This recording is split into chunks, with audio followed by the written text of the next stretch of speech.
Oi, aqui é o professor Felipe de História aqui na ION. Estou aqui para dar outra dica em relação aos grandes vestibulares para vocês.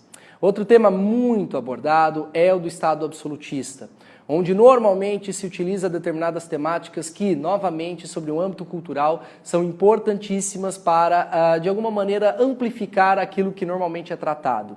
De grandes vestibulares como FUVEST, Unicamp, Unesp, normalmente utilizam não somente a aparição iconográfica dos grandes monarcas ou relações generalistas, como o Estado sou eu, em que o monarca é absoluto, completo e total, mas tendem a estabelecer relações complexas. Lembre-se, por exemplo, que o mais absolutista dos monarcas, ele sempre teve os ministros com ele, ministro da guerra, ministro da defesa, ministro das finanças, em que a nobreza tinha, portanto, algum tipo de articulação política. Essa lógica faz com que mesmo o mais absolutista dos monarcas dependesse da nobreza, dependesse de outros setores sociais para governar. Mais do que isso, lembra que é um momento que a nobreza estava se modificando em relação às práticas medievais. Surge a corte, aquela nobreza que vive em palácio, dentro das grandes cidades e cuja lógica, normalmente vinculada ou ao funcionarismo público ou à vida em heranças, aluguel de terras, faz com que eles possam estabelecer o luxo. Culturalmente falando, ele cria elementos de diferenciação. Lembra que a nobreza, dentro desse mundo moderno, por exemplo, ela cria determinados elementos nas suas formas de vestuário, nas suas formas de comportamento, que tendem a necessariamente diferenciar-se das populações comuns.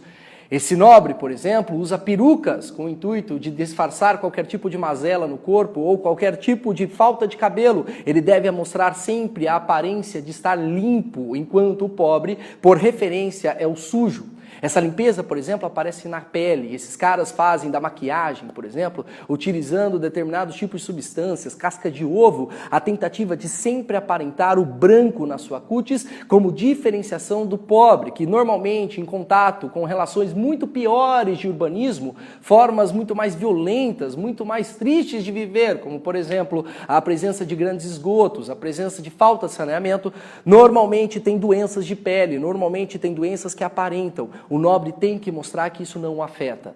Ele tem práticas, por exemplo, na sua lógica de postura. Ele é educado desde a sua infância a utilizar salto alto. O salto que tem também uma prerrogativa sanitária para que ele não pise no afluxo de sujeira que fique nas cidades, mas que ao mesmo tempo dá a ele uma posição altiva.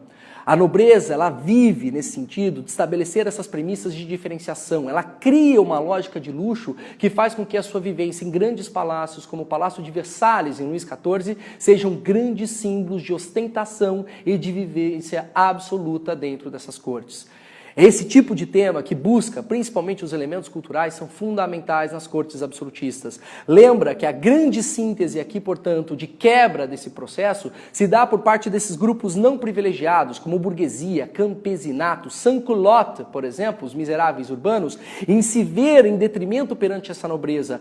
Essa condição deles de se diferenciar o tempo todo é o que faz com que, mesmo nas mais fortes crises, que poderiam ser justificadas sobre âmbitos climáticos ou por outras razões, como grandes gastos bélicos, façam com que os revolucionários franceses, por exemplo, sempre busquem na nobreza, nos seus gastos e principalmente no seu luxo, a sua forma de viver.